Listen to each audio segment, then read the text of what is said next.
Hello world, hello the printing hub. Good afternoon guys. So sasagutin ko lang yung katanungan dun sa The Philippine Printing Hub kung paano mag-cut ng ganyan daw. Paano po ganyang cut? So ito ay tanong ng isang member sa The Philippine Printing Hub. So ang ibang tanong din ay kung anong gamit na sticker, machine, ink, brand. Caesar daw to. So, hindi po siya scissor. Speed niya. So, later, i-discuss natin. At the end of this video, siguro naman para sa mga gumagamit ng kuyi, cutter platter, at ang gamit din ay Signmaster, ay makapag-practice na kayo sa inyong mga shop tungkol sa pagkakat ng unconventional way or yung kunwari yung bilog, so pabilog siya, individual bilog, pero this time unconventional siya, yung bilog niya ay pasigsag. So maraming salamat din dun sa mga nagturo sa mga master natin sa mga group ng Facebook. So maraming salamat mga master. So umpisa na natin. So, una, syempre, pupunta tayo ng Signmaster. Mag-open tayo ng canvas. So, yung canvas na gagamitin natin ay common para sa lahat. So, A4 siya. So, by this time, yung page border ay ino-open ko pa. Kasi, hindi siya kusang ino-open. Baka not sure about it. Then, ang ginagawa ko ay nilalagyan ko kaagad registration marks. Ayan, registration marks. Then, halimbawa, may canvas ka. Halimbawa, ito ang canvas mo. So, yung normal ay bilog. Ang pagkakat, bilog. Pero ngayon, ang gagawin natin ay paganyan. Okay, paganyan siya. So, parang pasigzag. So, una, gawa muna tayo ng bilog.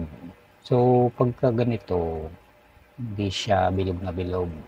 May mga curve yan sa gilid. So, ang gagawin natin ay kunin muna natin yung measurement. So, ang measurement ng design natin ay 2625 ito.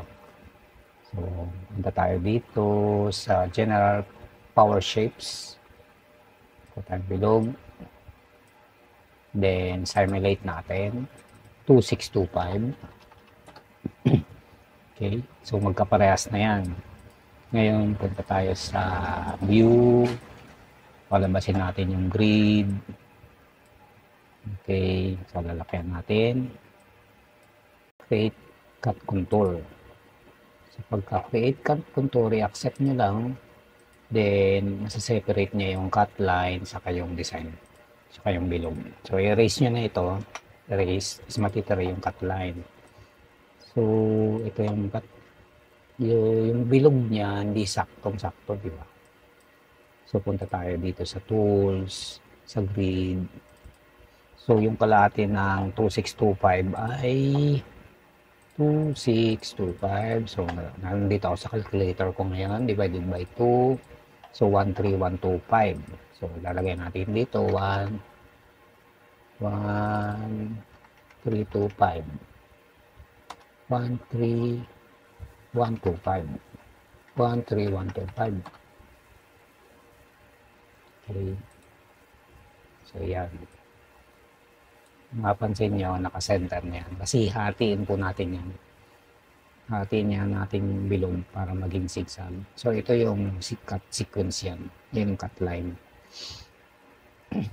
So, once na okay nyo na, punta ulit tayo sa node edit, break curve, left click, break curve, left click. So, yan ang pinaka-center niya.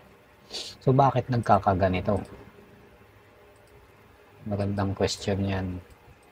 Bakit nagkakaganyan? So, possible hindi siya naka-wireframe. No? Hindi siya naka-wireframe. So, balik tayo dito. Select. So, nakaselect na yan. Punta tayo dito. Ito ay wireframe. Yan, naka-wireframe na siya. So, yun yung kulang na ginawa ko kanina. Node edit, break curve, left click, break curve, left click, select, type Z. This time, mahahati na po siya. Okay, ngayon hahanapin natin kung ano yung unang sequence na ikakat ni Kuyi. So, punta tayo sa Contour Cut Wizard, skip, cut. So, hindi nyo nakikita. Ayan. Okay. So, once nandito sa Line Cut File Wizard, cancel nyo lang. Then, punta ka dito sa spooler. So, ito na yun. Hindi nakikita sa screen. Okay. Ayan. So, ayan.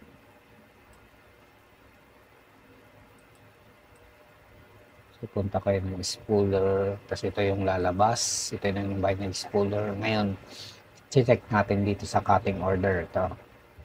Dito yung parang pinaka-simulation ng pagkakat ng machine. Yan. By this time, nandito na tayo sa simulation. So, huwag niyong kakalimutan, ang piliin yung cutting order ay none lang. No, none lang siya. So, check natin kung ano yung unang ikakat niya. So, ang unang kinat niya, baligtaran kasi ito eh. Yung pangalawa. Okay. Then, pumunta sa taas. So, ang gagawin natin, pagbabaligtarin natin itong dalawa. Okay. So, cancel muna natin. So, ito yung pangalawa daw. So, ito yung una. Gagawin natin, pagbaligtarin lang natin po ito. Para ang cutting sequence niya, parang zigzag po siya.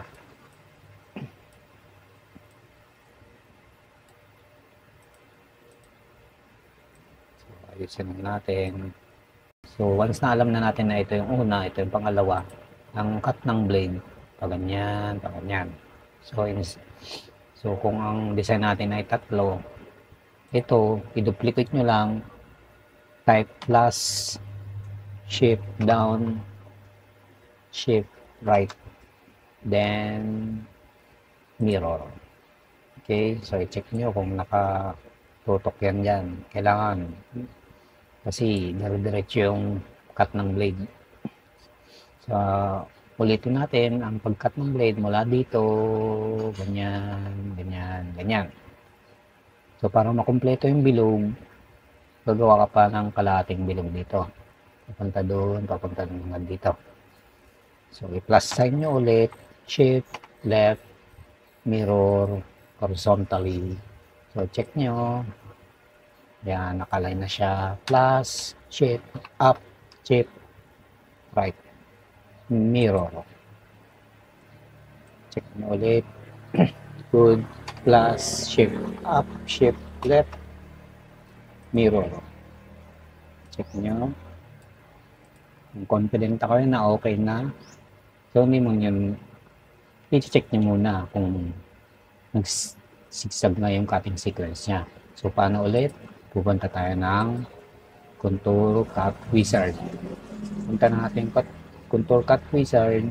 So, isasabihin ko na lang, skip nyo lang. Then, cut. Then, punta tayo dito sa cutting order. So, ito na yung simulation na. Okay. Zigzag. So, tingin nyo okay na. Tapos na. Ganun lang po. Accept nyo. So, huwag nyo kakalimutan. None lang ang cutting order. Accept. Done. Done. Then, kung tapos na yan, idikit nyo na yung inyong design. Kung marami yan, pwede na naman i-plus, shift, right. Dito, may konting tip lang ako. Dito, wag niyong ididikit sa yung first column sa second column. Bakit? Kasi pag nag-weed tayo, mangyayari niyan, ito, maiiwan yan. Imbes na diretsyung hila mo, dala lahat ng hindi kailangan na design, hindi natin magagawa. So, additional time na naman or trabaho itong pagtatanggal dito. So, ang gagawin natin para maiwasan natin yung ganun, ito, pwede nyo control right. Nalagyan nyo lang ng space dito. Konting-konti lang. Yan. Okay. So, ganun lang po yun. So, the next time na mag-post ako, gagawin natin to. So, ito ay magiging freebie ko rin na sticker para sa aking mga customers. Pero that time siguro ang gagawin ko ay yung Sophie vinyl. Kasi yun yung pang eco solvent ko. So magiging 12.5 inches ang width nun. Like itong A4 ay 8.2. Okay. So hanggang dito na lang muna. Sana may natutunan kayo at may apply nyo din dyan sa inyong mga Kui cutter platter using SignMaster. Maraming salamat.